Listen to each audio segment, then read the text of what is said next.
And welcome back to Shovick Sports Shit. I'm Cory. I'm Austin. It's a big week in this household. Chiefs Broncos week. One team's undefeated. It's not the Broncos, in case you didn't know.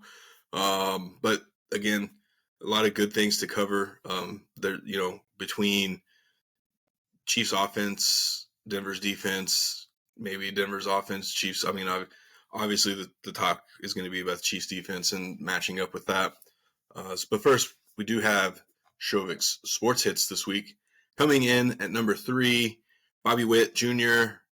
Congrats on winning first Gold Glove as well. That's not what this is, but if Bobby Witt places top 3 in AL MVP voting, the Royals receive a draft pick after the first round in 2025 because of his PPI eligibility. That is from Matt Eddy, Baseball of America. Bobby continuing to help the Royals essentially as the face of the franchise. It's probably the third or fourth most popular athlete in Kansas City. Obviously, Patrick Mahomes is up there, Travis Swift, and Salvi and whatnot. But good for Bobby, and this is actually huge for the Royals, who one need to beef up their farm system just a tad bit more.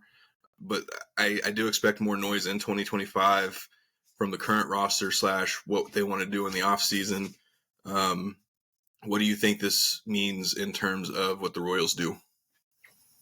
No, I think it's huge for a team like the Royals. And it isn't me taking shots or anything. It's just reality of, Royals don't have the market to be a New York team or a Chicago team or an LA team.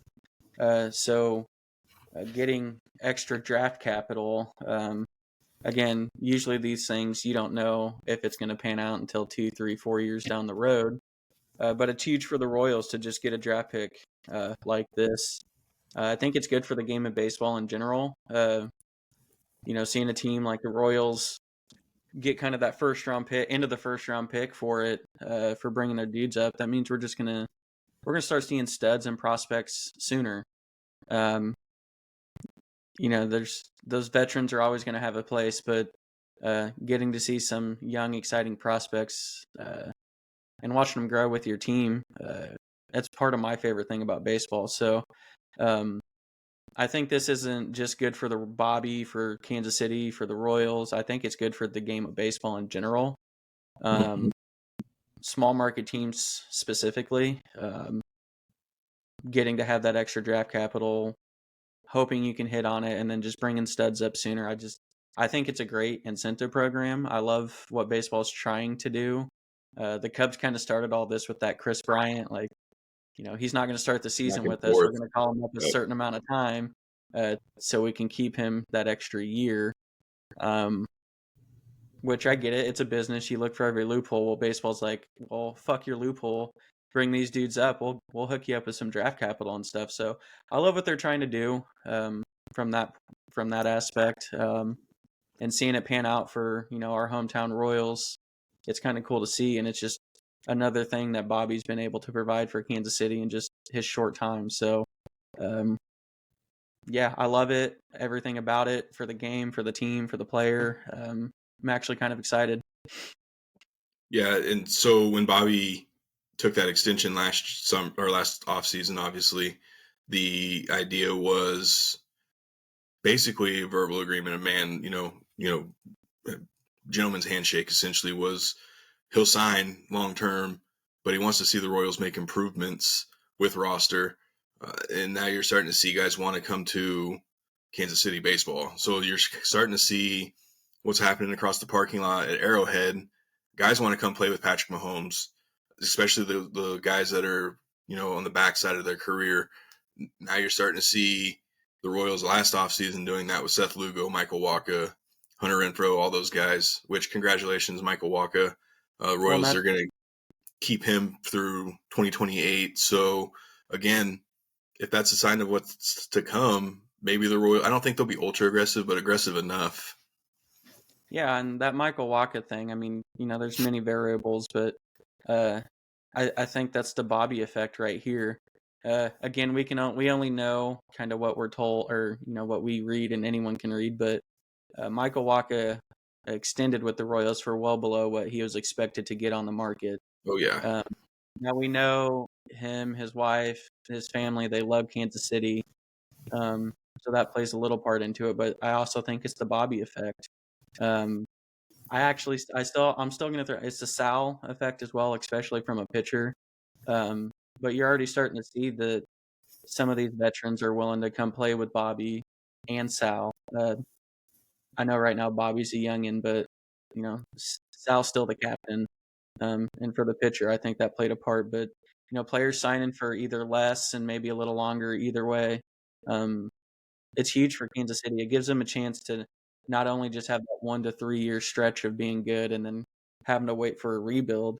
It gives them a chance to be competitive year in and year out, and it's just really good for Kansas City. Yeah, and one last thing on the Royals before we move on to number 2 on the sports hits. Ken Rosenthal did say yesterday in an article that the Royals are absolutely targeting Jurickson Profar. I know that's a guy you were super excited about. One, Ken Rosenthal says, is because that they want that leadoff bat. They need a leadoff guy, a prototypical leadoff guy, a proven veteran who's been on good teams. He was kind of a late bloomer, right? So, spent the first part of his career with Texas and it didn't go as planned, I guess. But he's put together something really nice, and that's a veteran presence at the top of your lineup to get Bobby, Sal, Vinny, those guys. It's not that Michael Garcia is a terrible player. I just didn't like him in the leadoff, especially towards the end of the season and once we got into postseason. Yeah, I've been big on that one since I knew he was a free agent. But just to give the listeners a little rundown of why, he's a switch hitter, like you said, leadoff. So you have a switch hitter, top of the lineup guy, been there his whole career, and then he can play all 7 positions defensively. Would likely slide into the corner outfield with the Royals if that is a signing, but he checks off a lot of needs as one player for the Royals. So obviously, it doesn't mean that they are getting him. Doesn't mean it will happen, but that is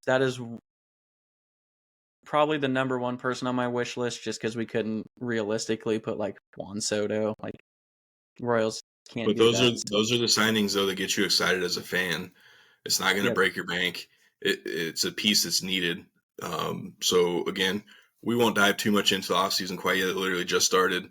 But hopefully in the next couple of weeks we can break on here and say the Royals found their leadoff guy and maybe another float bat on the bench, right? So that's number 3 on the hits. Number 2, there's a couple trades that I want to kind of talk about. NFL trade deadline was yesterday. Baron Browning goes to the Cardinals for a 6th-round pick from the Denver Broncos. Wasn't a fan of it at first, but at the same time, it's like, what were you really going to get for him? You weren't going to get a 4th. You weren't going to get anything like what the Lions were able to get Zadarius Smith for, Preston Smith. But at the same, for the Steelers, I think got Preston Smith. But at the same time, you have good young edge rushers. He just wasn't part of the plan, cheap option. And then you turn around and extend Jonathan Cooper. Love that move. And then the big one, which we were kind of monitoring this one just because the Chiefs were in on it. I think at the end of the day, you were kind of happy. So New Orleans gets Washington's 3rd-round pick, 4th-round pick, and then it's a 6th from the John Ridgeway trade. I don't know who that is, but whatever. And then Washington gets Marshawn Lattimore and the Saints' 5th-round pick. A little, I'd say probably a year ahead of schedule for Washington. Good move for them. But at the same time, you look at that, and then I think you were one to say Chiefs dodged one. Yeah, and it's not one that, I'm not turning around and being like, oh, he's a shitty player now because we didn't get him. Like, no, Marshawn Lattimore is a good player. But at the same time, like a 3rd-round pick is pretty steep by itself. I know we've mentioned kind of just off the air where we've talking, 1st, 2nd, and kind of 3rd-round draft picks anymore. With how much talent there is and how deep drafts are, that 3rd-round draft picks are valuable. Obviously not quite to the top 20, top 32 pick, but you're still getting 1st-round, 2nd-round talent through 3 rounds anymore. I think I would have been 50-50 if I woke up and saw that it was Chiefs that gave up a 3rd round. That's just a little steep for me. I do think it's a good pickup for the Commanders. Just all the money involved with Lattimore, the injuries, and on top of Veach just being a really good drafter, that would have just been a little too steep for me. But I'm happy for the Commanders. Honestly, I'm happy for Lattimore. He's always been one of my favorites. So now he goes to just a good culture, good coach, and a winning team. So it's good for him. But I'm not super sad Chiefs didn't pay that price. But at the same time, you don't know if that asking price was the same for the Chiefs, right? Yeah. So just because the Commanders gave up that doesn't mean they were saying, well, you give us a second round. How bad do you really want them? How bad is that three-peat for you guys? And obviously, they're not going to fold under that pressure. Like, we would love to have them. We do need them, but for that price, no, we'll live with what we have. So again, just because that's what Washington gave up, that's not necessarily the case of what the Chiefs were basically probably offered. Yeah, well, and especially after, I don't know if there's any legitimate heat going towards the Titans, but you saw after the Titans gave up, D-Hop to the Chiefs, where everyone's like, what the hell are the Titans doing? Like, why are you why are you giving them a, granted, 32-year-old kind of battling injury, all pro for nothing, but they still caught some heat for it. So, yeah, teams can decide, like, okay, yeah, we'll give it to you for a fourth round, but you want him, give us a first round. It's kind of like Jags back in the day when the Chiefs tried to get Jalen Ramsey, had a deal in place, and they were just like, we're not trading you Jalen Ramsey. We don't care what you offer, type of deal. So I don't know if the Saints would do that. They're kind of in a shitty spot. I think they were just going to take best offer on the table, and the Commanders are the ones who did it, and the Chiefs didn't want to top it. So I don't know. Well, I'm curious to see how that hammy is now. We see Hammy's magically clear up after trades. It's like, oh, I had an injured hamstring. I have 7 wins on my team now. My hamstring's fine. Type of deal. So, yeah. So I'm curious to see, but it was kind of a quiet deadline. I do want to mention for Denver, the trade you talked about. Those are the trades that I love teams making. I always mention, it's mostly the Royals I mention it for. You kind of trade a dude who's going to walk after the year anyway for something. Denver knew they weren't going to re-sign him, so let's just get something. And that's what they did. And those are my favorite trades. That's one you're going to look back on, whether you make a good draft pick or not, and just realize that, like, Denver has the right people in place because moves like this are being made.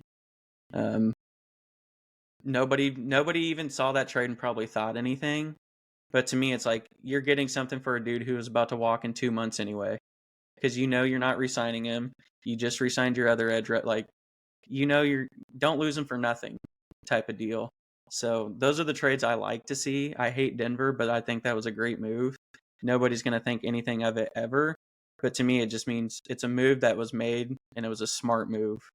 And I don't know the last time we could say that about Denver with anything. Yeah, no, I think the last time they said Denver made an actual trade to be buyers was 2015 when we traded for Vernon Davis. But since then, we've traded, obviously, Von Miller.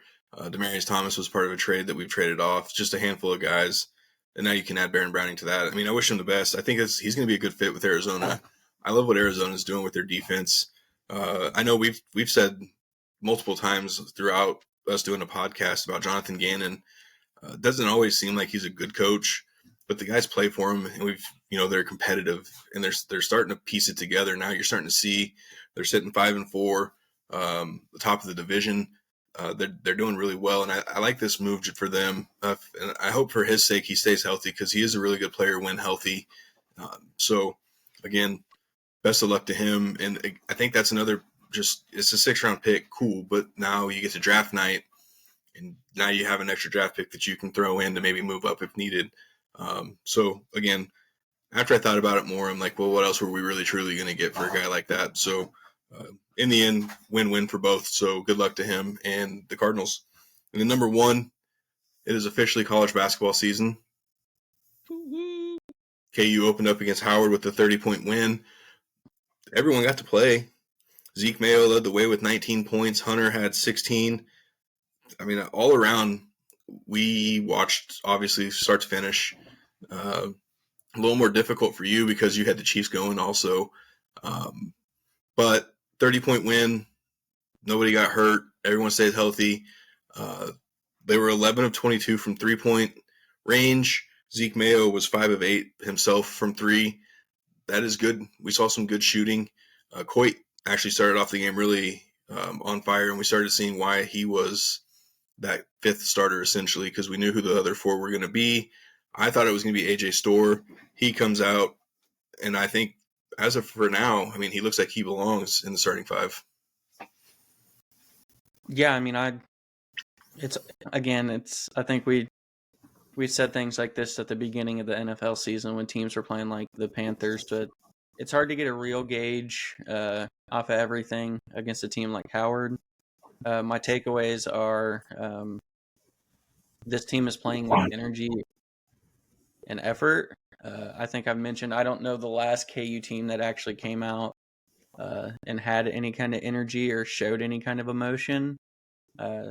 Whether that continues throughout the season or not, obviously TBD. Game 1 at Allen Fieldhouse against Howard, you're going to be a little lit, little excited. But yeah, the energy and effort was there. And then one thing we haven't been able to say for a while is this team looks deep. That's what I was going to bring up. Bench points. We struggled with bench points last year, and Floyd Badunga comes on.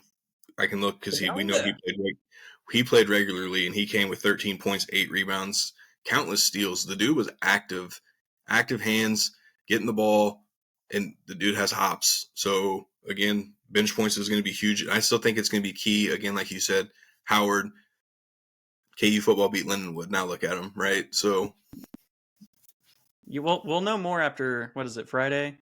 Friday, 6 p.m., North Carolina at the Field House. I've wanted them to do this game for so long. I get why Roy didn't want to do it. Emotional for him, obviously. But this is 2 teams that they deserve to play each other every year. We play Kentucky, we play Duke year in, year out. If we play North Carolina, it's in the tournament, beating them in national championships and Final Fours. Yeah. But we're 7.5-point favorite at home. That's the true test. They struggled for the most part, but it's also their first game. But are you really going to get up that much for Elon? And are you really going to get up that much for Howard? We said it during the Howard game that if we would have played with that kind of energy, we beat the shit out of Arkansas, right? Like they had no energy in Arkansas. The effort with Washburn, another exhibition game, but they came out on fire, as you would expect them to do. We got to have the same. I know the Fieldhouse is going to be juiced. It's going to be loud. We got to get that dub. Yeah, I think the best part of all of it is we can come out with that kind of energy and effort and kind of fire under their asses because we have a true senior point guard who, even if you are excited, you're playing with energy, you're playing with effort. He's going to be able to maintain the flow of the game. I hope the team, honestly, if they play with that energy and effort all year and the team stays healthy, avoids any kind of investigations, anything else that you can think of this team's seen over the last decade. But if they play with that kind of energy and effort, and it could be me being a little biased, but let's be honest, I mean, it's a good team year in and year out. Our bad year last year was still a 4 seed, so but if they play with that kind of energy and effort, I don't see a lot of teams that I would pick over them. Truth be told, this team's deep. This team's talented. We have experience with Juan, with KJ, with Hunter. Some of the transfers played in big-time games, but big-time programs. So honestly, just don't come out flat. Don't do what you did last year. Do exactly what you did against Howard. And 99.9% of the time, you're going to beat the shit out of the other team. Yeah, and then with the field house, it's going to be sold out, obviously. It's going to be loud. Our student section's amazing. They know what's at stake. They know who's in town for the game. They're going to be loud. The team's going to feed off that energy. And I do, again, I'm not going to sit here and say it's going to be a blowout, but if we shoot like we did the other night, it has the potential. But North Carolina is still a good defensive team. They're still top 10 team, and it's still the second. It's still the second game of the season. We still have Duke and Michigan State coming up, or Kentucky, Michigan State. One of the two. I think it's Duke. Either way, so Many. There's so many. So that was going to wrap it up for the Shovick Sports Hits. This was kind of a long sports hits today, but that's all right. That's what we love to do. Let's top some Chiefs Broncos. We'll start with the Broncos real quick. They got humbled 41-10 in Baltimore. I know I predicted them for fun last week on the show to win 13-10. Obviously, that's not the case. They just scored. Well, someone scored 10. They beat themselves in the first half with terrible penalties. Bo Nix has a nice touchdown run. Could have been 17-14. Instead, Garrett Bowles does what he does best. Holds. We have to settle for a field goal, not 17-10. Didn't take much time off the clock. Ravens had still 2 timeouts. I don't even think they needed them. How fast they fucking moved down the field on that drive. So Bo Nix leaves the game 17-10. The next time he touches the field, it's already 31-10. So he's like, oh, this is how I dreamed of playing football. I'm going to just say what Vance coached scared. He coached scared on defense. I get it. Lamar, Derrick Henry. But why go away from what you're doing? So you hear me say all the time, I don't like when coaches try to outmatch the Chiefs being cute. Go with what's worked for you, right? Denver's been an aggressive team. Be aggressive. Blitz. Do something. If he's going to beat you with his legs, cool. At least you stuck with what you're doing. Not a good game plan. I didn't like the game plan at all. I don't have any words to say. All I know is it doesn't get much better this week. Broncos fans, it does not get much better this week. Let's get your kind of initial thoughts on kind of what you thought with Baltimore and Broncos. Yeah, I mean, it almost exactly what I thought was going to happen. Last week when you did call a blowout. I wasn't trying to be a dick. It's just, truly, Baltimore's just the better, more experienced team, and they were coming off a bad loss. But I agree with you. I think any sport we watch, any of our teams, or just any team in general, we all, do what you do and then make in-game adjustments if you have to. Don't overthink it. Don't try to do something you don't usually do. It's no different than us doing our job, and then one day we show up and they're like, we're going to do it a completely different way and hope better results come from it. Like, that's just not how it goes. You just do what you do and adjust in game if you have to. So I think you're spot on with that. Kind of overthought it. I'm kind of spot on. He was scared, plain and simple. I kind of wish it wasn't, because I do think it could have been a closer game, better game. But you saw, I think it was just Zay Flowers all the time, just always wide open. But that's because Denver's not used to that zone and the zone match scheme. They're used to manning up with the dude right across the line of scrimmage and going with him. I think that was probably about 180 yards of Lamar's passes were just Denver wasn't used to and didn't know how to communicate, passing off the zones and doing the zone match. Maybe we'll get a Broncos-Baltimore rematch in the playoffs. I might feel a little different there because we know how I feel about Baltimore in the playoffs. Same. But I thought Bo Nix actually looked good. The score obviously doesn't show it. Stats may not even show it, but if you watch any of the game, he didn't look scared of Baltimore's defense. He didn't look like he didn't belong. Like, truth be told, dude just needs a little help.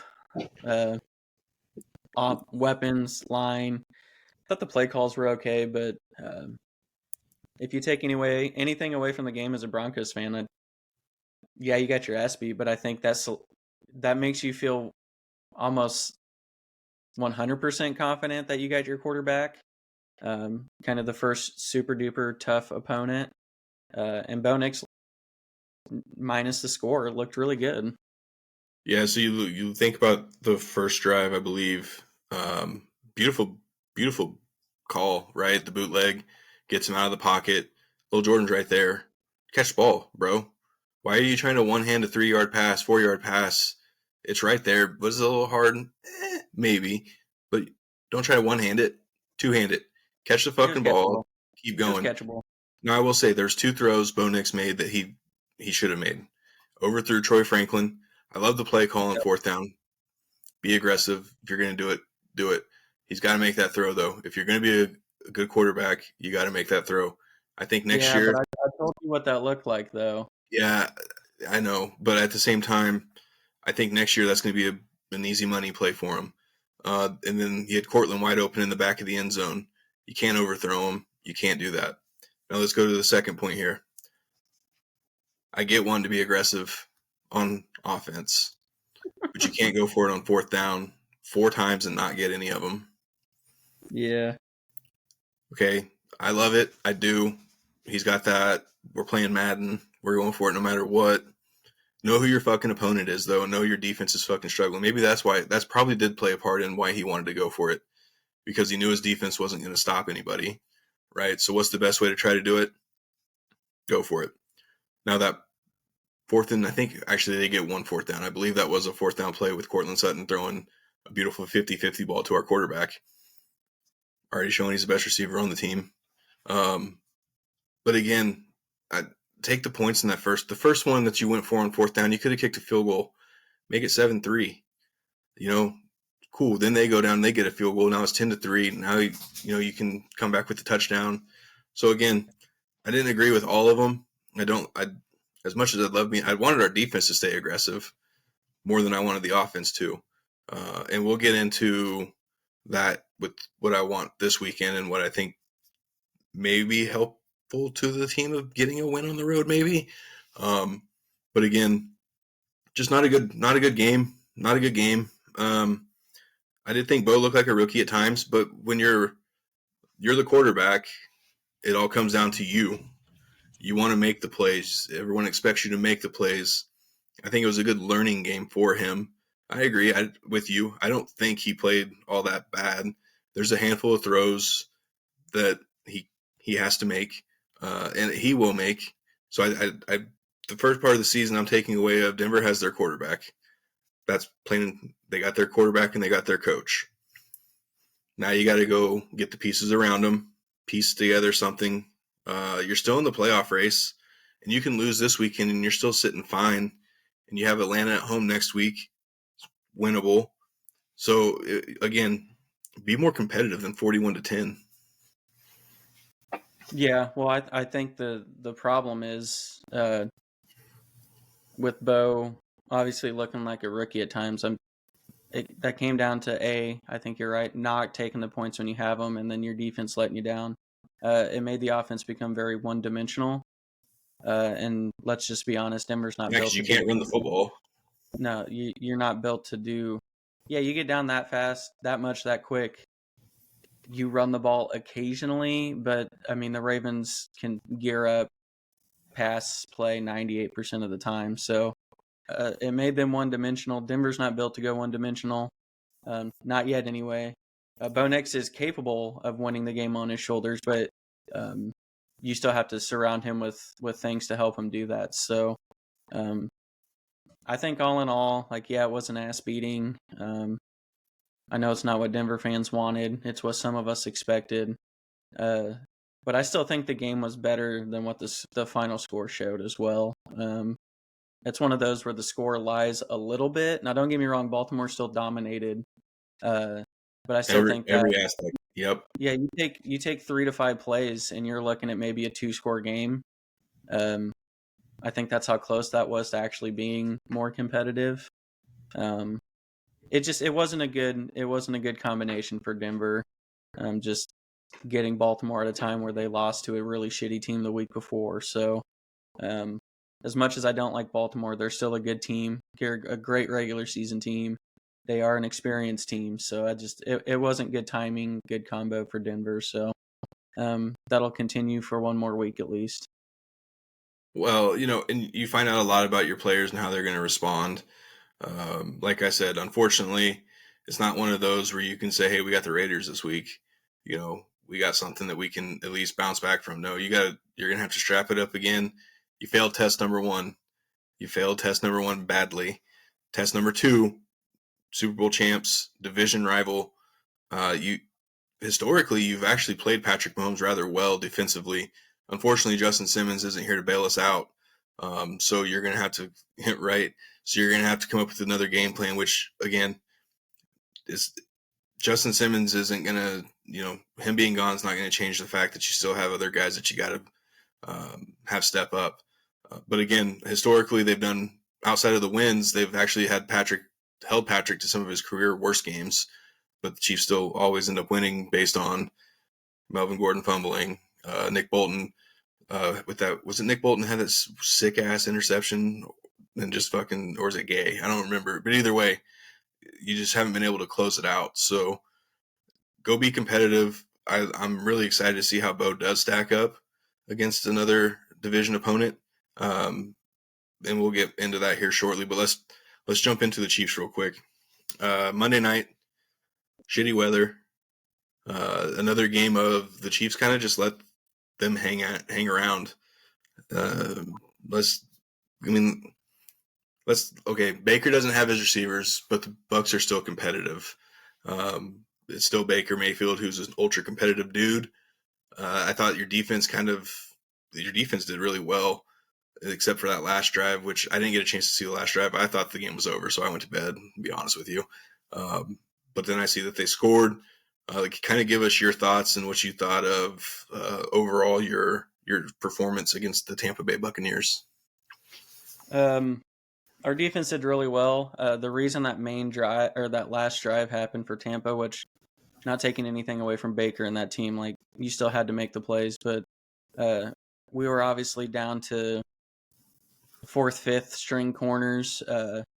George Karlaftis had gotten hurt. He wasn't in on that entire drive. Leo Chanel wasn't in on that entire drive.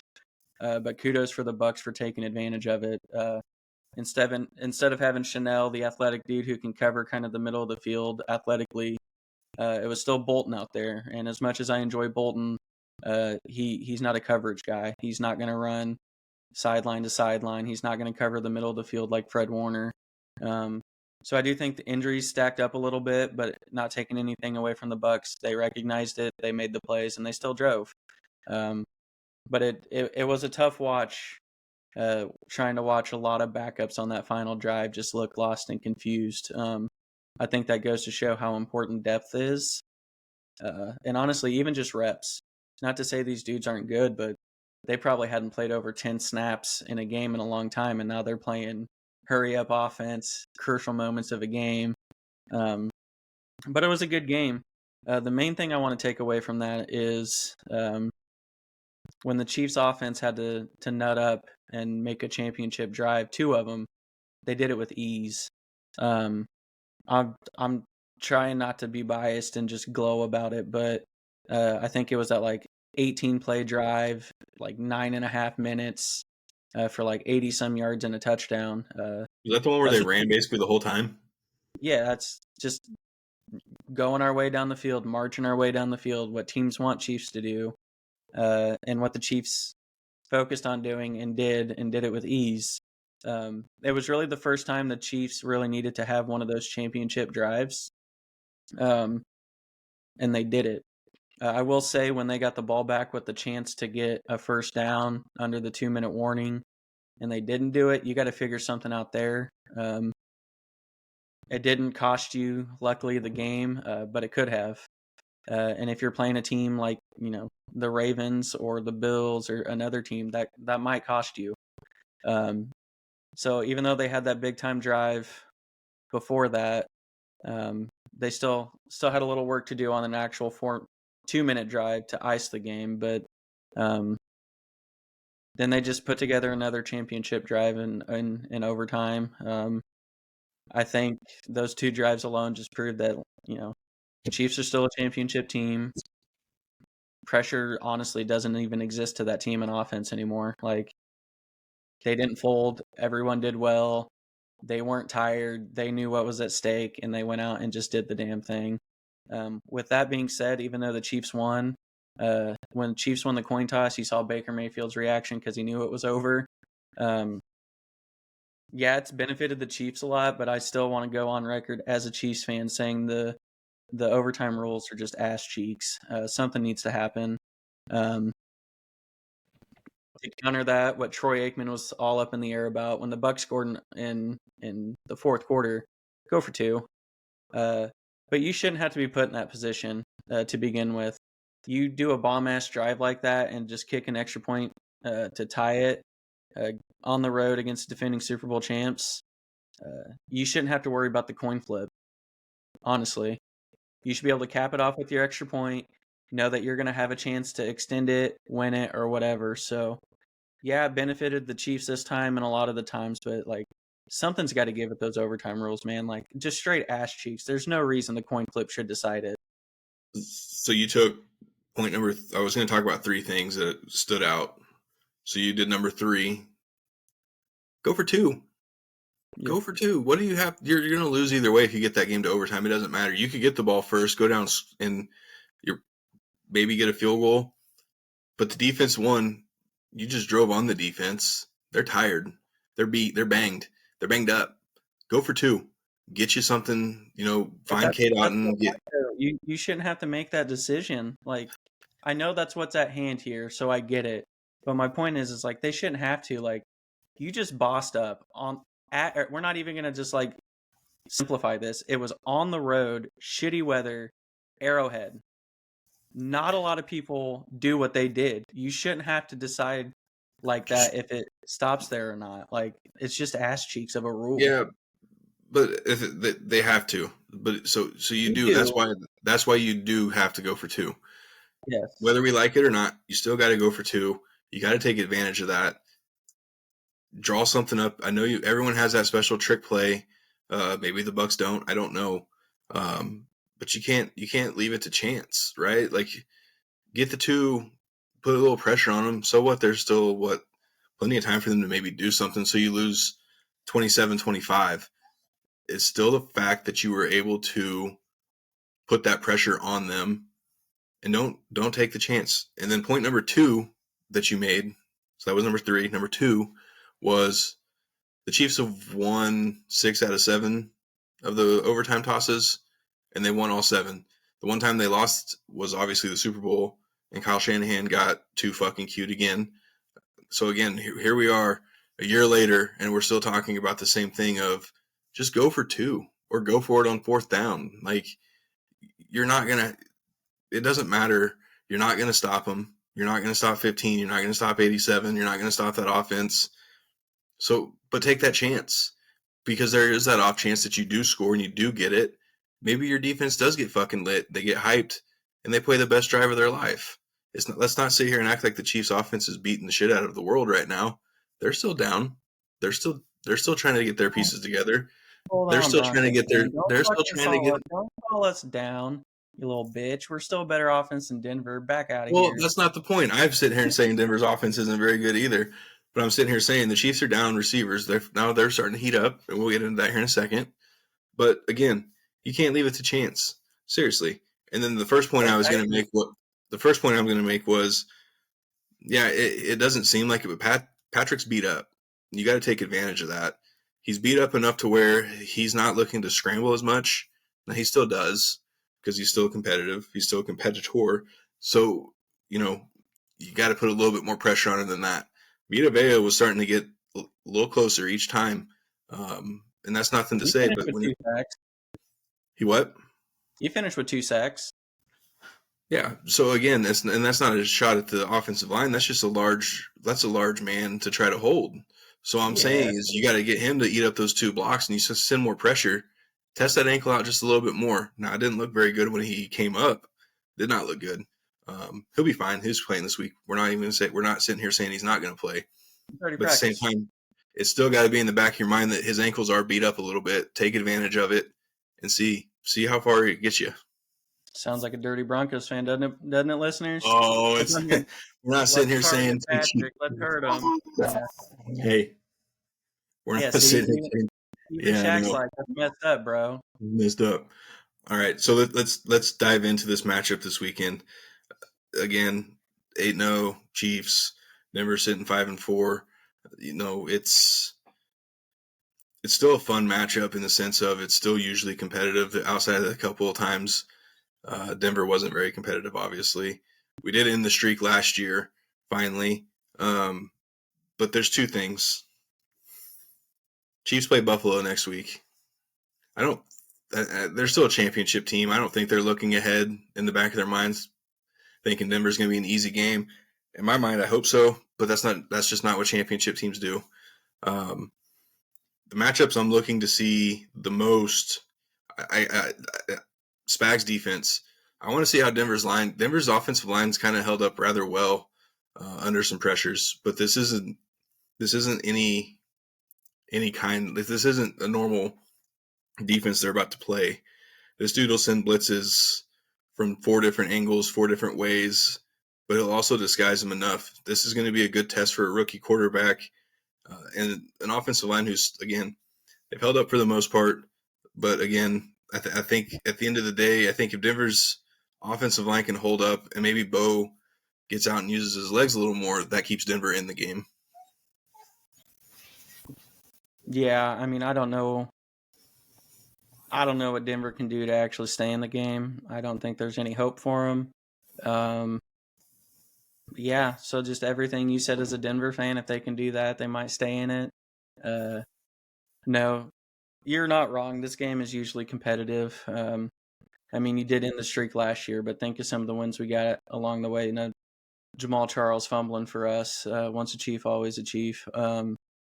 So, yeah, I think no matter what happens, it is going to be a competitive game. Truth be told, Chiefs haven't exactly won by a lot of possessions in any game this year. We've kind of talked about how they've done enough to win games, stay in games, and then, you know, like last week, if it comes down to Patty and the offense needing to do something, they will. I have no reason to believe this week will be any different. Whether it's like a 6-3 game that stays one possession, come down to Patty, or if it's in the 20s. Either way, it's not going to be a blowout either way. That's just not what the Chiefs have done this year. I think Sean Payton is too proud of a coach to get his ass beat 2 weeks in a row anyway, no matter what he's working with. But he's also an experienced coach who's seen a lot of Spags too. That's one benefit Denver has, is Sean Payton has seen a significant amount of Spags over the years. Not saying that makes it any easier or means he knows what's coming, because half the time I don't think Spags knows what he's going to do. But I think you're right. It'll be a competitive game. I think obviously the advantage Kansas City, just because they are a better team right now and it's in Arrowhead. But I do think it's just going to be one of those really good AFC West battles. Yeah, so let's talk about the Chiefs offense. They are warming up, right? They're the best in the NFL on third down. I think just Monday night alone, there was multiple times where Buccaneers could have easily got off the field, but I think Patrick was like, 11 of 11 or 12 for 12 on third downs. That is ridiculous. What Denver do last week against Baltimore? We couldn't get off the field on third down. Denver has struggled on third down, that's where the Chiefs excel. I'm not as concerned with the Chiefs offense, just based on, yeah, they are beat up. I like Pat Surtain matching up with D-Hop, but that opens up, I think Worthy's going to be a huge factor in this, just because our other corners, I don't think are capable of handling that. I do think Denver goes back to doing more man-to-man because of how beat up the Chiefs receivers are. But at the end of the day, I don't trust Denver's offense enough against the Chiefs defense. And I think at the end of it, that's what's going to be the difference here, is Denver's offense is going to struggle to manufacture enough points against this defense. Yeah, and let's talk about some of those third down completions the Chiefs did, because we like to think of ourselves as we watch the game for more than just like what's there. We kind of see how things happened or how things took place. And we've talked kind of right when the Chiefs got D-Hop about them being picky and choosy when they use him, and they're not just going to 20 targets a game him. A lot of those third downs, and I know I was the one watching because you had the KU game going on, but kind of what we said, some of those third and longs that we had, they were just beautiful Andy Reid plays. He would use Kels as the decoy in the middle, D-Hop as a decoy on the outside, and it would just leave like Noah Gray and Justin Watson and whoever else. Guys that you wouldn't think of. Yeah, the dude's just wide open in the middle of the field. Um, I'm trying not to be a biased fan, but you don't go 11 for 11 on third downs without just fucking perfect play calls and designs. We can say what we want about Patty, but um, if they get to rolling like that and Patty can just read it, because he's still going to read. Okay, is the defense actually going to D Hop? Are they actually going to Kels? And if he read it as perfectly as he did Monday night, I mean, every time he made the right read, he obviously they didn't take Travis out all the time. That's why he had a million catches. But he's seeing what the defense is taking away, and he's knowing where the open guy is. It's going to be a tough matchup. They're not going to be an explosive offense like the early Patty days, but Andy and Patty are cooking. And with the defense that hasn't given up 28 points in a game in a long time, it's just a really well-rounded team, honestly. Probably not the most talented roster in the league, but when you put Patty and Andy together and then you give Spags the tools that he's had, it's a tough matchup for opponents each week. I don't makes me sound like I'm just some real big-time Homer fan. Truthfully, I'm not. It's just and I get it. This matchup doesn't scare you. It shouldn't. Denver's offense is, yes, they've shown signs, but they've shown signs against teams that they should have been. So again, you can lose this game, and that doesn't mean your season's over. 2, it's already a step in the right direction because you're beating teams that you should be beating. You would just like to see yourself be more competitive against these teams that you have no business beating. And I'm just not quite there to say Denver's offense is ready to beat a Chiefs defense who, let's face it, has carried this team all season. Yeah, no, I agree. And I don't think it's Denver doesn't have a chance. I think there's going to be a defensive play for the Chiefs where Bo Nix just isn't going to see what's there. Because truthfully, a lot of quarterbacks don't.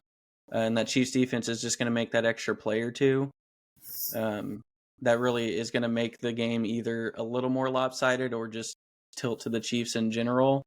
And that's not a dig at Nix or anything. Like 20-year vets don't even know what Spags is doing and don't see the defense. So I think it'll be like a 31-20 game, kind of in that range, 31-17. Mostly because I think the Chiefs do get a couple either turnovers, strip sack or something. Just a rookie quarterback going up against that Spags defense usually is a nightmare. So I think that's what gives the Chiefs the slight advantage. But I still think Denver's defense is good enough to not let the Chiefs walk all over them. You have some really good speed rushers on the edge. And even Chiefs fans know, like, Chiefs tackles aren't that good right now. Wanya Morris kind of looked embarrassing against even what the Bucs had on the edge. So I think the Broncos defense will be able to keep him in the game, but I think the difference is just the Spags defenses against Knicks a couple times in the game. So I don't think Denver's going to win, but I'm going to obviously predict them to win. I'm going to give them two ways that Denver can win this game. Bo uses his legs. Bo uses his legs instead of trying to force something in, right?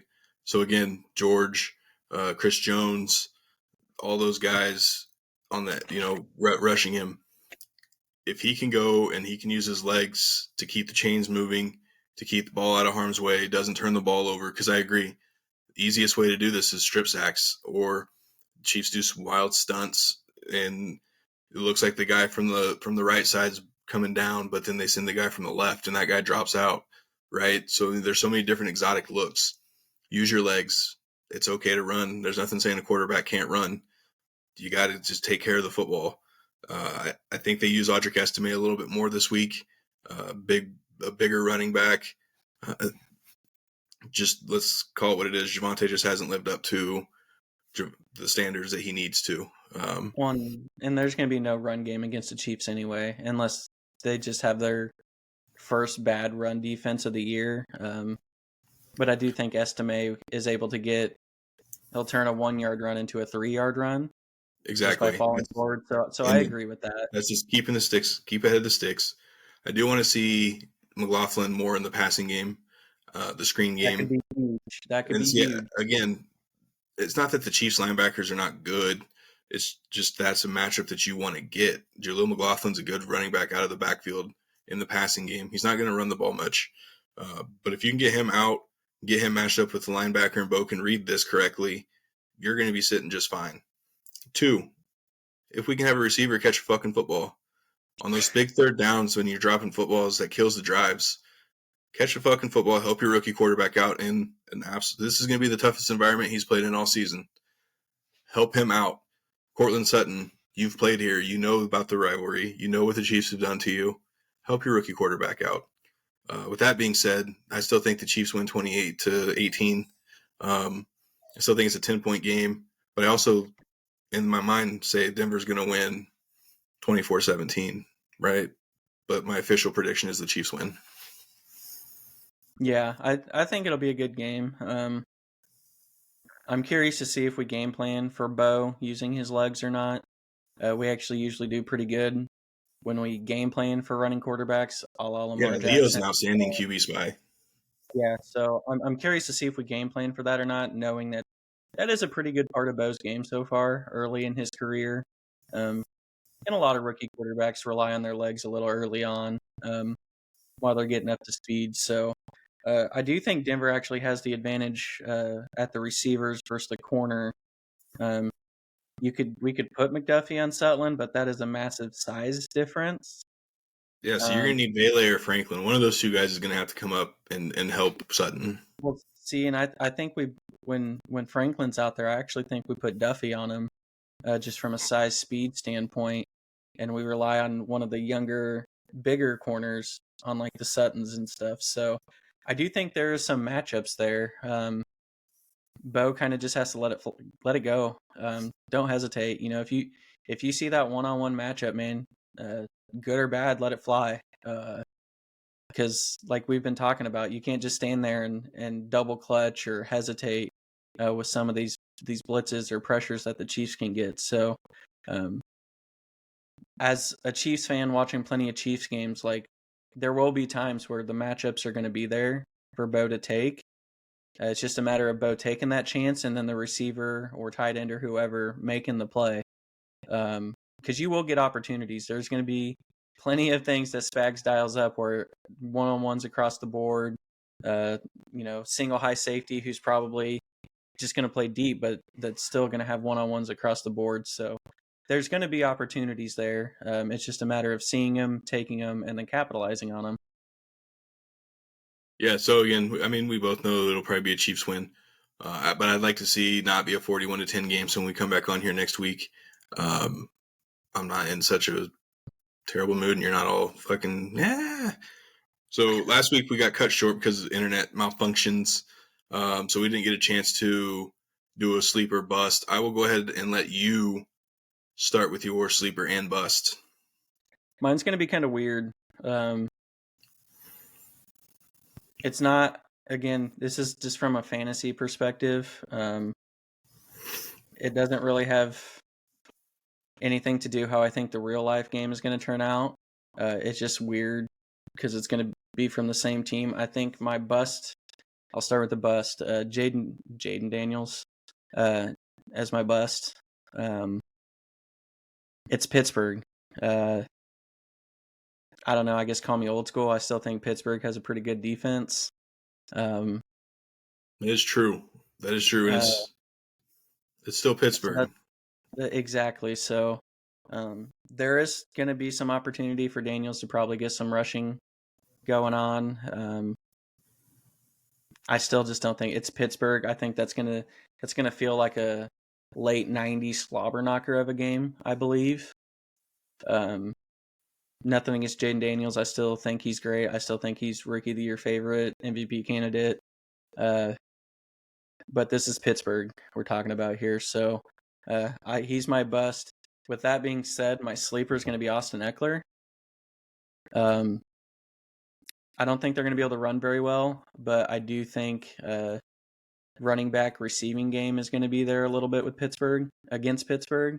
I think a lot of screen games, a lot of dump downs. specifically in a PPR league. I think Eckler's just going to go off. So I think he's going to very much exceed his projections.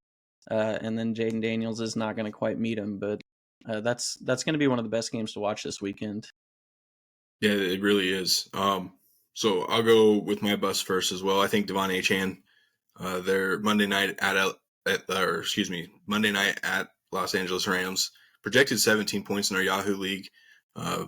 Road game. I like the Rams defense. They're starting to. Jared Verse is a fucking beast. That was starting to look like a steal of the first round, which we've been talking about him for years. Yeah, we talked about him during our draft preview. Man, Sean McVay is such a damn good coach too, and that team's just figuring it out. So again, I like their chances this week. Dolphins are still trying to get accustomed to having Tua back, or I don't know. I don't know what the Dolphins are right now. So give me Devon Achane as a bust, and they just keep things fun. Give me Jaleel McLaughlin as my sleeper. I think in the receiving game. No, I'm just kidding. My sleeper this week's actually going to be who I did have it as my tight end this week. Oh, Hunter Henry. Sorry. Hunter Henry is going to be a pretty good play. I had to pick him up because David Njoku was on a bye. So give me Hunter Henry as my sleeper this week.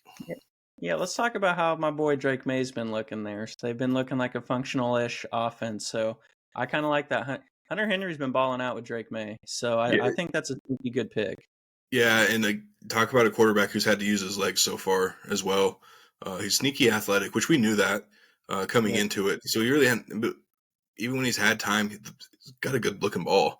And they got some good speed receivers. I do like the fact that he does like Hunter Henry as his kind of safety blanket. So hopefully this week the sleeper pick pans out. So back to picking our fantasy sleepers and busts this week. Next week we do have a guest coming on, Coach Fig. I don't have his Instagram handle in front of me, but he'll be joining us next week just to talk some football. We'll just be talking football in general. We might do kind of like a division leaders and kind of who is separating themselves, and maybe some mid-season / back half of the season favorites for Super Bowl, maybe number 1 seed. So he will be joining us next week. We're super excited to have him join us. So make sure that you guys find us on Apple, Spotify, or iHeart. Come find us on Instagram at Shovick Sports. Thank you again to all of our new followers. We really do appreciate it. I did miss our friend of the show, Matt, OC News 365, who was on with us a few weeks ago about the Broncos. He took an L with me this week. He also picked the Broncos to beat the Ravens. Matt, shout out to you, man. You didn't have him winning as much as I did, obviously. I think it's like a 4-point game or 3-point game or something like that. But then again, we'll hopefully have him on here soon as well to talk some more Broncos sports. So again, thank you guys for your time this week, and we'll see you guys next week.